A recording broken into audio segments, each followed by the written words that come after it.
Hello, everyone out there in podcast land. Welcome to the Front Row Network. I am Scott, and welcome to another edition of Front Row Flashbacks.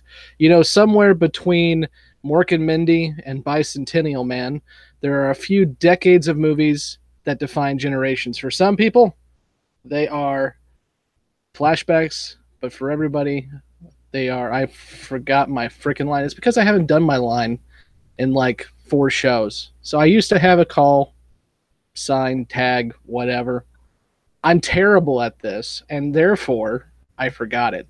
What I meant to say, for some people, they are. Screw it. I don't even remember what my. Go back and listen to another episode where I actually remember what the hell my thing is. Ironically, we're talking about a movie about DJs who actually know how to do this job, as opposed to amateurs like myself and the person with me today, who is Ryan. There we go. See, you like that transition? That was good. Yeah. Okay. To some people, they are classics. To everybody, I'm going to start over, and I'm going to get it right because, damn it, I'm going to get it right. Somewhere between Mork and Mindy and Bicentennial Man, there are 2 decades of movies that define generations. For some people, they are classics. For everybody, they are a flashback. Hi, ha, huzzah, huzzah. I'll forget that next time too. And as I mentioned, we are talking about a movie about DJs. In particular, we're talking about one of the greatest movies of the 1980s, and that is Good Morning Vietnam. Good Morning Vietnam. Somebody had to do it. I had to. No, we are not talking once again about Batman and Wicked. I keep promising, but things happen. We unfortunately earlier this week, Adrian Cronauer, the real Adrian Cronauer, which this movie loosely is based off of, passed away, and so we decided it would be a perfect time to talk about this movie. One of these days, we'll get to Ryan's fantasy classic, but not this month, and not next month. But I'll talk about that later. One of these days, I promise, we'll talk about Willow. I promise. Ron Howard isn't doing anything. Solo failed, so he's got time.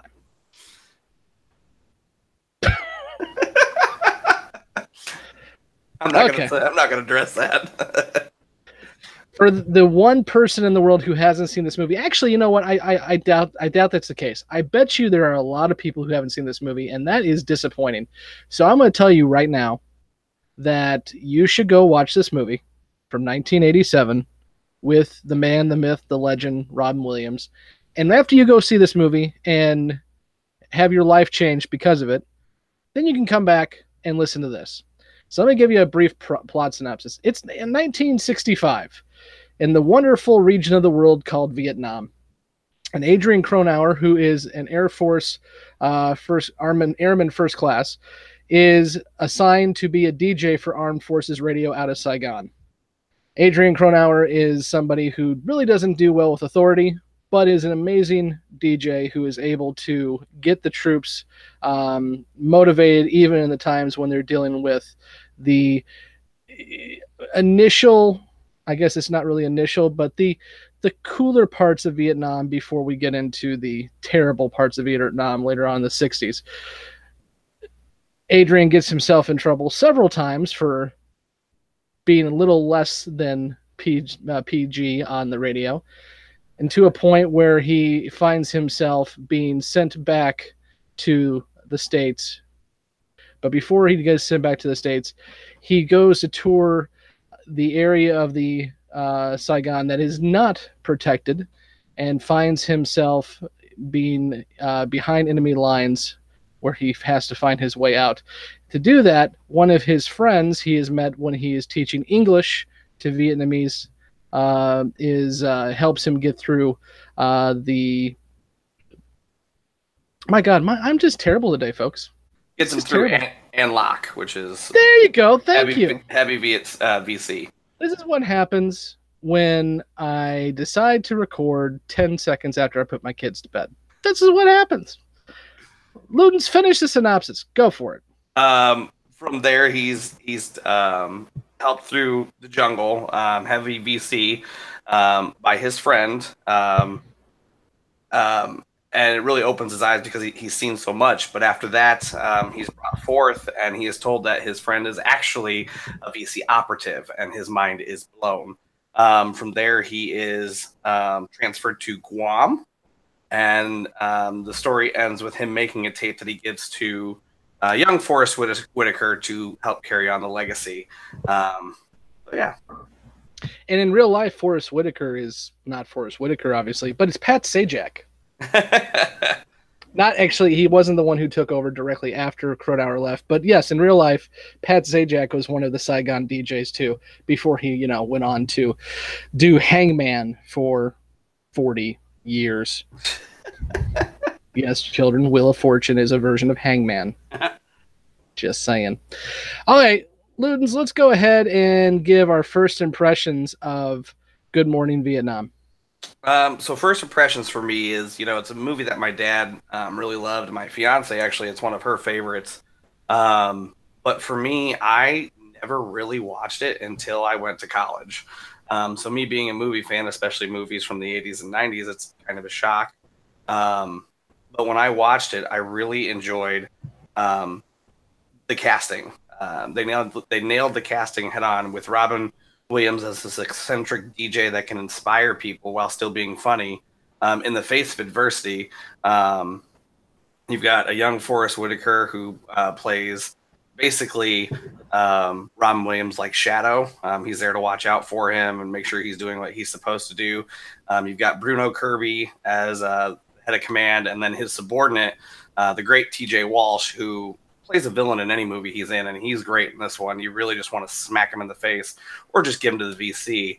But with the casting, the character development that Robin Williams goes through as Adrian Cronauer is amazing, because he goes from a guy who's just sitting behind a desk to actually going into Vietnam and seeing what it's like and what it's like to be a soldier. And I think that changes. And as a viewer, you kind of pick that up. So, yeah, for me, this came out when I was a ripe old age of 4 years old. But back in the 80s, kids, before we had 17 million channels, Netflix, DC Universe, where Robin's going to kill people by breaking their necks, and a few other streaming services, we had about 3 or 4 channels, unless your parents splurged for HBO. My parents splurged for HBO, and this thing was on heavy circulation on HBO in the late 80s. So I watched the heck out of Robin Williams, and this is my first introduction to Robin Williams. I don't necessarily know if this is my favorite movie that Robin is in. Is one of my favorite movies in general, but this acted as a gateway drug to get me into Williams. I love his stand-up. I think I've seen all of the specials, all of his films, his dramatic performances, his comedic performances. It's just an amazing way to see Robin at his earlier stages when he's still hopped up on cocaine most of the time. It's great to see him bouncing off the walls. And of course, I can't watch this movie anymore without, unfortunately, thinking about how we lost him. But even though Robin's no longer here, we have such a wealth of films, TV, comedy, stand-ups. He will live on long past any of us, and I think that's worthwhile because he is a treasure. And as a guy who went to school for history and doesn't use that degree for anything anymore. Me too.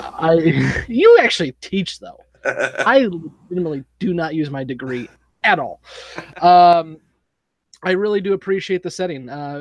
Vietnam, especially in the mid-'60s, is obviously a turning point, not only for our country, but for the world. And the amazing thing about this film is it's able to tell you about what's going on in Vietnam without beating you over the head with it.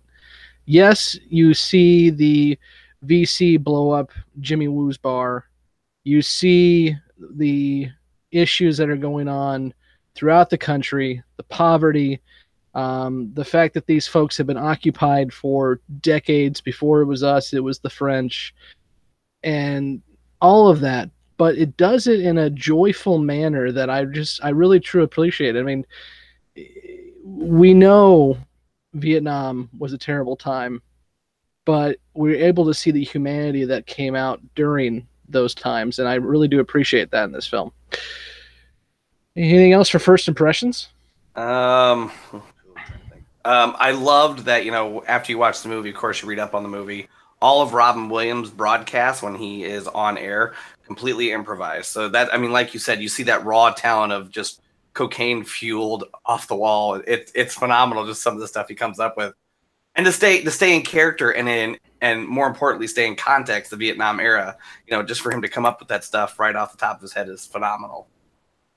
Well, and I mean, who is also cannot forget, and you've already mentioned him, baby Forrest Whitaker. I mean, he is maybe 6 months old in this film, right? I mean, Still got glasses on. okay, let's go ahead and talk about some things we liked about the movie. What do you got? So like I previously stated, with the first impression, being an older, being older in age and watching this movie, I really watch it. And what I like is character development, and just to see his character development as the movie progresses is a unique thing to see because you have a guy who's fun loving and enjoying his time on the air and really sticking it to the man, and being there for the troops. But when he actually sees the violence of Vietnam, as you mentioned, Jimmy Wah's bar blowing up by a VC attack, he he's starting to see that what his work is doing is real because he just thinks he's having fun. He's not there on the front line, and as he's starting to see it, he's starting to discover things about himself. And the movie does a really good job. I should say the writing does a really good job of that. When he's in the Adlock Providence, where he is surrounded by VC, and the brother of the Vietnamese girl that he befriends in the English class comes to save him. His name was Tun, Tuan, Tun, comes to save him, and he brings him back. They find a Marine helicopter. They bring him back, and he thought his life was saved. And he gets sat down, and he's told, "Well, your friend's actually a spy." Robin Williams' world just changed, and you could see it on him. I mean, it's. I think it's the moment where he got nominated for his Golden Globe. I wish he would have been nominated for an Oscar for this movie. But you can always find one particular scene that most people that stands out, because then after that he runs after Tuan or whatever his name is. Yeah, Tuan. Tuan, and when Tuan just explodes his emotions about how he sees the United States as an enemy, you see Robin Williams acting and how it just he breaks down, but you don't see him break down. It's probably the most emotional scene of the movie. So just the character development and this focus, it's pretty much a character study. It's about his life. Is really, it's excellent. So what I really enjoyed. Yeah, I mean, initially what you see here is I love the fact that we're dropped in to Vietnam with Adrian from the beginning, and he is coming from Crete, dressed in his Sandals. His Greek camouflage, and obviously this guy, he's not in uniform. He is not somebody who is going to listen to authority. So the film does so much to tell us about this character before we even hear him talk, and it's also very subdued up until the first broadcast. So when he belts out the catchphrase and then goes immediately into the show at 6 a.m, you're not prepared for that because you have him kind of sarcastically bantering with the leadership when he first gets there. Then we immediately go to him being fast asleep at 5:45 in the morning and being told he's got to be on the air in 15 minutes. He stumbles into the DJ booth and immediately just becomes the character in the movie. And it's just it's great filmmaking. It's a great script, and of course, obviously, with the improv that goes on, it just makes things perfect. So yeah, the character work is great. There is a lot of fun side characters in this film too. I mean, you've got the idiot sergeant who, as we find out, is working at armed forces radio because he contracted an STD, and so he can't be in the field anymore, which is just perfect for that guy. You've got the general, who is just another fun character who has some really witty banter with Robin throughout, and it's just a fun, amazing time to watch these guys just work. And I really do appreciate the characters in here. So what else you got? To me, JT Walsh. You know, you're talking about characters that STD. His villainy is just so conniving. I mean, it's excellent. And at the very end, he gets what's coming to him, but man, he just does not like Adrian Cronauer from the start, and he just does everything in his power to get him off the air. But he gets his due. But I mean, you never want to hate a villain so much. Well, and I mean, with his decision to not only get Cronauer off the air, and of course this is not historically accurate at all. Right. This is entirely fiction. But with his decision to not only get him off the air, but when he can't get him off the air, he decides to kill him. He really goes, he finds the worst place to send him, sends him, and gives him absolutely nobody to guard him, and gives him no information going into it, in the hopes that this dude is going to die. So you have, he's not a mustache twirling villain, but his ability to be that antagonist throughout the film is really, really fun. And you're right, when he decides, when his destiny is decided for him, it is great to just watch that happen. And you know, and I do agree with Adrian. He is more in desperate need of a blowjob than any other white man in history. One of my favorite lines in film ever. As a 4-year-old, which probably says something about me more so than the movie. But this is why I don't do classics for the front row folks, because unlike Brandon, I have the maturity of a 12-year-old. Okay. But another thing I want to talk about is just the scenes. This is kind of done, like many comedies, it's kind of vignettes. I mean, we have the overarching story of Adrian dealing with really just a few months in Vietnam between when he gets there and when he's sent home packing. But you have the fun scenes in the bar with the bar fight, and the fact that you got some military goons who don't want anybody but Americans in the bar, and of course we get the derogatory beat down at that point. But also all the scenes in the English classroom they're just amazing. I love the old guy who tries so very hard through his stuttering to say things in English. It is amazing. It's yeah, all of that is just great. My favorite scene in the entire film is actually one of the very last scenes, and that's when they're playing baseball. And the fact that this guy has dealt with so much. His best friend in the country turned out to be a guy who almost got him killed and got several of his buddies killed. He's having to deal with the fact that he is being sent home. He's not going to be able to do what he was enjoying to do. I mean, even though he's happy to go home, he doesn't want to be going home in this manner. But he finds joy in what he's doing, and he brings that joy to everyone who's around him. And the key thing is, I mentioned the bar scene for a reason. The bar scene, we're shown that if you have brown skin, you're not allowed in the bar. But at the end, we're playing baseball with everybody. And it's an amazing dichotomy to see the change that he brings to the folks in the film. And I really do appreciate that. And I like it. Not to mention, I think even I could hit a home run with a cabbage. So I would love to play baseball with cabbage. Yeah. Anything else you want to add? No. Okay. That's great. That's good. That's good. The one thing I would like I think we definitely have to talk about what the film too is just the amazing 1960s soundtrack that is piped through the entire film. You've got there's I mean there's just so much. You got James Brown, you got the Well, Beach Boys, the Searchers.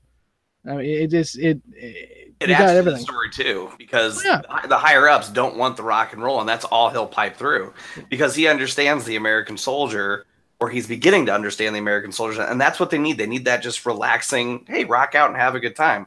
They know, understand that they're there to fight, but to bring that home, they're going to relax more. But come on, but nothing beats a good polka. Yeah, well, some stale ass jokes before the poker might work. Uh, I was actually gonna go out and find like a bike horn, I was. but I couldn't find one in time. So No, but the music is. I mean, it reminds me of what I hate to bring up this movie, just because it's so cliche. But what Forrest Gump did with their soundtrack. So it reminds me a lot of that. Really, really capturing the era. I'm a big Tom Hanks fan. I Yeah, think he is probably the Jimmy Stewart of our generation I agree or with you our 100%. parents' generation. But I gotta say, I have watched Forrest Gump probably 10 times. I still don't like the movie. That's okay. I'm How, sorry. how's the music? The music is fine. I actually I have a cup on my Spotify playlist. I basically dumped this soundtrack, Remember the Titans, and a few other ones, and I just labeled it 60s and 70s music. And um, when I was out on vacation last year on a lake in Wisconsin, my family wanted to kill me because I just played that playlist as we were cruising around the lake for about 4 days, and I'm sure they were tired of it. I intermixed the Guardians of the Galaxy soundtrack, which is basically the same thing. So they really hated me for it. But what are you gonna do? But yeah, no, I mean it's definitely a time capsule of the '60s, and it's interesting to watch it. No, under the context that this film was made in 1987, and the fact that Vietnam is still very fresh for everyone involved in this production. We got out in the 70s.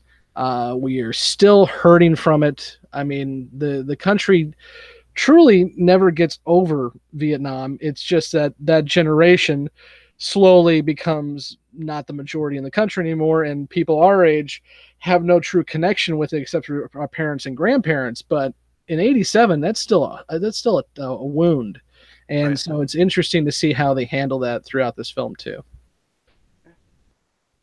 So what do you not like about the film? So for me, I feel like the relationship with Twins, I can't help butcher his name, but his sister, Teen, Tinh. I feel like that was a bit forced. I feel like you could have just had the relationship with the brother instead of having that kind of romantic interest for Robin. That just felt really forced to me. Yes, it got him into the classroom because she is the English teacher, and there's that connection. But I just feel like the main story was with the brother. Um, the other thing that I have a little bit of an issue with, and I was telling Scott this, and he told me to save it, so here I go. Barry Levinson's direction. He's mainly a comedic director, but he does do a lot of dramas. And again, this is like you were saying, this is Vietnam still fresh in everyone's mind, but we are starting to get more and more pictures that show us the atrocities of Vietnam. Um, you had Platoon the year before in '86. You had the Deer Hunter. So people were kind of seeing or visualizing what was actually happening. And with the character development of Robin Williams, I wanted the direction to be more close up, kind of feeling that. But I don't know if he was going for landscape shot because it does a lot of wide shots to get the landscape. But I just kind of felt that I kind of wanted more out of that. When you watch a Vietnam movie, you want to learn, but again, he's more of a comedic director. So if you look at it, that's points, then yeah. But I just didn't get the grittiness of most Vietnam movies, which might have been what he was going for, and I could just be reading entirely into this. So No, and rewinding to your first one, I agree that usually these romantic elements are just definitely shoehorned in. This one is too. But the one thing I do appreciate about this movie that most films don't do, and is the fact that they at the end he fails. He never gets with the girl, not even for like a quick kiss or a one night stand or anything like that. The girl says no, and she continues to say no. And I don't know how many movies I can think of in any film I've seen where that actually happens, where the lead protagonist. I mean, go look at Star Trek. Kirk nailed an alien like every other episode. I mean, name me one other movie where the protagonist is pining over a woman that isn't actually, that's not the theme of the film, Right. but just in general, and doesn't get the girl at the end. I can't think of any. But see, and the funny thing is, what we know of Vietnam is that there was a lot of, soldiers hooking up with Vietnamese women. So it's like, I guess this kind of maybe under, Yeah, maybe. well, even her, they point out that uh, she's half French. Right. So, or maybe not half. Yeah, I think it was half French. Yeah. So there's definitely some of that going on anyway. Right. I mean, and we see the Vietnamese prostitutes in Jimmy's bar, and I'm pretty sure Jimmy was a Vietnamese prostitute too. Just no one wanted to pay for him. But yeah, I hear you on that, but I do appreciate the film makes that choice because it would have been easy for him to grab the girl at the end, get a kiss, and run off, and that doesn't happen. In terms of directing, I agree with you on that. I think there could be some more done here. I do like the just the general views of Vietnam when they're flying over the rice paddies and looking at the cities itself in Saigon. I mean, it's very gritty for a comedy, but I do think they could have done more with that. But I do appreciate there are some scenes in this film that, especially in 2018, are kind of striking. I refer to the little kids on the street, and I'll just leave it at that. I mean, there's some stuff that I don't think we would see in a 2018 version of this film. Right, and like I said, it's just a few shots. Like you're focusing on a guy and his transformation.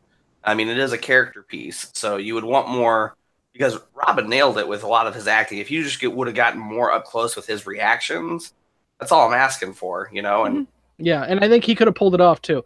But it's also it's the time. I mean, we have not had some of his amazing performances yet. I argue this is one of his amazing performances, but you go in here and this guy has not done Dead Poet Society. He has not done Good Will Hunting. So I wonder if Levinson made the choice that he didn't know if Williams could pull off the dramatic stuff. He knew he could pull off the ad-libbing and the comedy, but could he pull off the dramatic stuff? And I think that was a choice that was a poor choice. I agree with that. Anything else you want to complain about? No, that's pretty much on my plate. What about you? What's something that sticks out for you? This truly is one of my favorite films in general.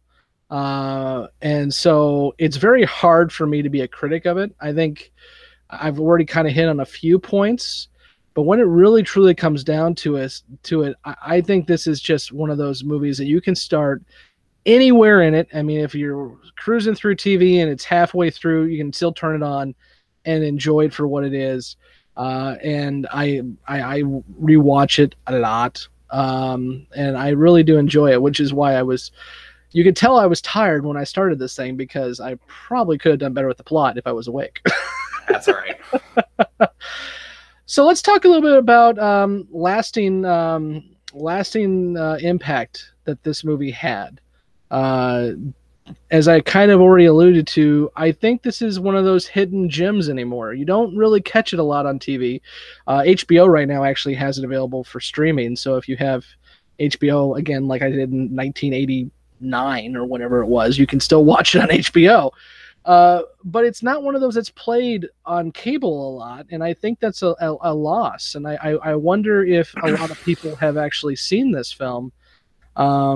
And I think it's one that definitely needs to be checked out by anyone who hasn't. So I don't really know what the staying power is of it. I think truly for me, the one thing that it has is it was one of those first films that Robin Williams was able to show his chops, which allowed us to get so many more films in the next 20, 30 years. uh, this one kind of opened the floodgates for him. What do you think? Um, for me, this movie, I love movies that have great depth, and depth is brought forth by characters and how they develop. And his story, um, the story itself is a great. If I could show this in my class, just based on the development of the character, I would. But unfortunately, I can't, just because of the reference of getting blowed and all that other fun stuff. Um, but no, for me, the lasting impression is, like you said, this is a great work by Williams. It showcases him. Um, but when we're trying to educate on Vietnam, this is actually one of the better movies to watch, because it might not outright be a Vietnam movie, but if you watch it and you connect with Williams, you're almost as betrayed as him when he finds out that one of his connections is in fact a VC, which is a very big likelihood in Vietnam. And I read a list somewhere, top 5 movies about Vietnam. Um, Good Morning Vietnam is number 4, behind Full Metal Jacket, Platoon, and The Deer Hunter. Um, so, you know, what's interesting about this movie, because of the fact that it's a comedy and it's got Vietnam in the title, that it can still have that lasting impression.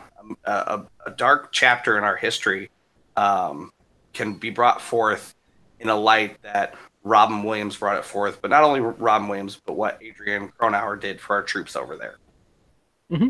And I think that's a good point here to kind of hit on the actual person that this movie is based on, and that's why again we this has always been one of the films that's been in my queue that I wanted to hit on. And actually, this is we kind of missed the 30th anniversary, but oops, so this is the 31st anniversary.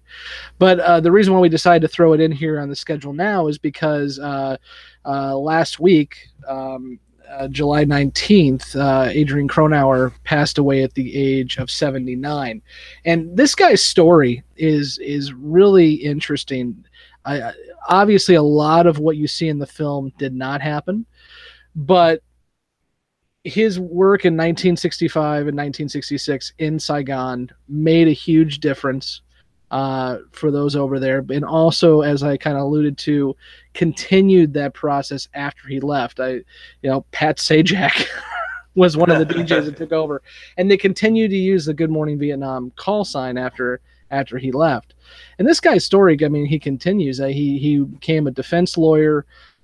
He also worked for the Department of Defense in the early 2000s, and he was the one who came up with the idea for this movie. Originally, he saw it as a TV pitch, and his pitch was imagine MASH and WKRP in Cincinnati put together. That TV show never actually happened, obviously, but it did turn into this film. So he was able to kind of push that story and get us to where we were. So I think it's very fitting that just as he has passed, we talk about the movie as well. Well, and with that too, he died 3 days before what would have been Robin Williams' birthday, and also with the release of that HBO documentary on Robin Williams, it's only befitting that we did this. Mm-hmm. Agreed. And I think it's not many Hollywood deaths hit me hard, but when I found out that Robin had passed away, that was one of those that actually was a severe gut check. And I watched a couple of his movies right after that. But I mean, that's one of those ones where this guy truly was my childhood, kind of wrapped into one persona. And he was also, because of his comedy and because of who he was, he also became my early adulthood for different reasons. So the passing of Robin was really rough. And so watching these films every time kind of helps me to reappreciate what we had when we had it. Right. Anything else you want to say in closing? Um, no, it's a Good Morning Vietnam is a very good movie. When I first watched it, I was like, why did I not see this sooner? I remember watching it on TBS and not actually sitting through it, just being very bored. But Probably if because it you was edited all to hell. right, but if you have an appreciation for movies and you have an appreciation for Robin Williams, watch it. Because you're not going to be disappointed. The things I was talking about, I was nitpicking, but overall, this movie is 2 thumbs up. Yeah, Just fully agree. Thanks, Siskel. We appreciate it. You're welcome, Ebert. Oh, great. I get to be the fat one. Thank you. So yeah, no, I completely agree with you, and as I've said countless times, because I know a lot of people probably haven't seen this one. Go out and see it. You really, I mean, I think it's like $2 on YouTube. Check it out. I bought it on Blu-ray. It was in the $5 bin. There you go. At Best Buy. It's $5. It's one of Robin Williams' best performances, even though there's like a million of them. But Best Buy still sells movies? Yeah. Wow. I used to work at Best Buy. Me too. So I know. And different times though. Yeah. You should have been there when Alan and Mike and I worked there. It was. It would have been a blast. And I quote Alan as saying, "We pretended to work. They pretended to pay us." All right, well, that's going to conclude our conversation for this month. As you've probably noticed, we're trying to get a schedule together for the Front Row Network. So hopefully these are coming out at a regular interval. And every 5 weeks, you're going to get another flashback because we have 4 other shows with the network. So be on the lookout for our next one. And I do want to hit on our next one because it's pretty cool what's going on for us. Exactly. So we've been doing the Front Row movie reviews. Actually, I came on a few months into its iteration, but it's been going on for several years now. And one of the ideas we've had for a very long time was doing a live viewing of a film followed by a conversation about that movie. And luckily, the great people here in Springfield, Illinois, where we're based out of, or at least where I'm based out of, at the Hoogland Center, decided to let us run with that. So we are going to be hosting our first Front Row Flicks on August. Oh my God, I need to make sure I do this right. 7th. Oh, thank you. I was thinking it was 6th or 7th. I know I'll be there. So August 7th. So if you're in Central Illinois, August 7th, starting at 6:30, we are going to have some fun games, some trivia, and then we are going to watch the second best Indiana Jones film of all times, and that is Raiders of the Lost Ark. But because, and you can find that on our Facebook page as well, too, the Front Row Network. If you search for that, you will definitely be able to find it. But I joke with the guys over and over again that Raiders is not the best Indiana Jones film. I agree. The way to bury the lead, dude. So for our flashback for August, we are going to be looking at the best Indiana Jones film, and that is Kingdom of the Crystal Skull. Oh, wait, no, that's not right. We're going to be looking at Indiana Jones and the Last Crusade. Crusade. Yes. And so that will be the movie we look at, and that actually will air or drop in the podcast feed a few weeks after our Front Row Flicks, which we will do a mini podcast. We're not entirely sure how it's going to work out on the podcast, but we'll definitely take some of the discussion we have at the Front Row Flicks and put that on the podcast as well, too. So we'll be talking about 2 indie movies in the month of August. But again, if you can get down to Springfield, up to Springfield, over to Springfield, wherever you're at, come out August 7th from 6:30 to 10 at the Hoogland Center. We will be checking out Raiders of the Lost Ark, and I think it's going to be fun. We've got we got a lot of interest. It sounds like I'm hoping we can pack that room. It's a really nice auditorium, big screen. It will be like seeing the movie in the theaters, and we're looking forward to it. And hopefully everyone comes out because we really want to do this more, but we have to show the Hoogland that it's worthwhile to do. So please come out and check us out. Well, not check us out. Check out Harrison Ford. So you can also, as I mentioned, find us on Facebook at the Front Row Network. You can also find us at thefrontrowmoviereviews.com. You can send your hate mail to thefrontrowmoviereviews@gmail.com. And you can find us on Twitter at Front Row Reviews with a Z. I don't know why it has a Z. but it does. Until next time, I am Scott, and with me, as always, is Ryan? and we will see you in the front row and hopefully not behind enemy lines because that would really suck. And maybe when we record Last Crusade, I will be awake for it. We will see. That's the best one. You'll be awake. No promises, but Sean Connery is amazing. Yes, he And is. yeah, I'll just leave it at that. Have a good one, folks. And I guess we can say goodbye, Vietnam. Yes. I'm not going to yell into the microphone That'd be because weird. I have 3 kids sleeping upstairs. You So want me to do it? go right ahead, and I'll take my earphones out as you do it. Go for it. Goodbye, Vietnam.